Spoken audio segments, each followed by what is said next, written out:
Assalamualaikum warahmatullahi wabarakatuh. Perkenalkan, nama saya Fadlullah, NIM 200222096. Baik, langsung saja saya akan mempresentasikan analisis dan evaluasi perencanaan daerah. Yang pertama, perencanaan dan evaluasi. Perencanaan evaluasi adalah menguraikan strategi mengenai cara mendapatkan dan menganalisis data yang akan membantu meningkatkan efektivitas dari sesuatu evaluasi program pendidikan. Selanjutnya, perencanaan pembangunan daerah.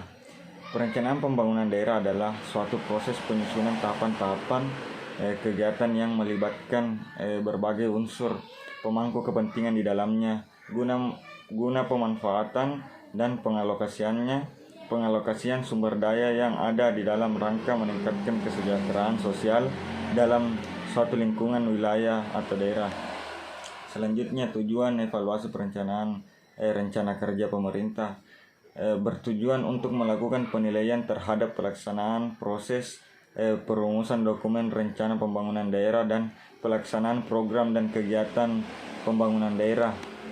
Selanjutnya, pentingnya perencanaan daerah.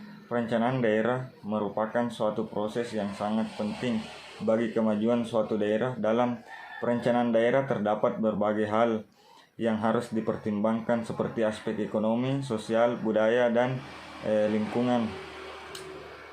Dengan melakukan perencanaan yang baik, maka dapat dihasilkan kebijakan yang tepat untuk mengoptimalkan potensi daerah. Selanjutnya, tahapan perencanaan daerah. Tahapan perencanaan daerah terdiri dari beberapa langkah. Yang pertama, identifikasi masalah yang ada di daerah tersebut. Yang kedua, analisis situasi dan kondisi daerah. Yang ketiga, penetapan tujuan dan sasaran pembangunan.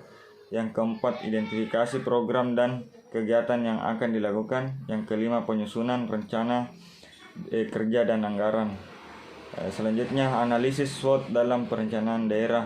Analisis SWOT adalah suatu metode analisis yang digunakan untuk mengevaluasi kekuatan, kelemahan, peluang, dan ancaman dalam suatu situasi atau kondisi tertentu. Dalam perencanaan daerah, analisis SWOT dapat membantu dalam menentukan strategi pembangunan daerah yang tepat. Selanjutnya, evaluasi perencanaan daerah. Evaluasi perencanaan daerah merupakan suatu proses yang sangat penting untuk mengevaluasi keberhasilan program dan kegiatan yang telah dilakukan. Evaluasi ini dilakukan untuk memastikan bahwa setiap kebijakan yang diambil sudah sesuai dengan tujuan dan sasaran yang telah ditetapkan sebelumnya. Selanjutnya, partisipasi masyarakat dalam perencanaan daerah. Partisipasi masyarakat sangat penting dalam perencanaan daerah karena masyarakat merupakan salah satu stakeholder yang paling penting, yang paling terkait dengan kebijakan yang dibuat. Dengan melibatkan masyarakat dalam proses perencanaan, maka dapat dihasilkan kebijakan yang lebih akurat dan sesuai dengan kebutuhan masyarakat. Mungkin itu saja yang dapat saya sampaikan. Billahi taufiq wal hidayah. Assalamualaikum warahmatullahi wabarakatuh. Terima kasih.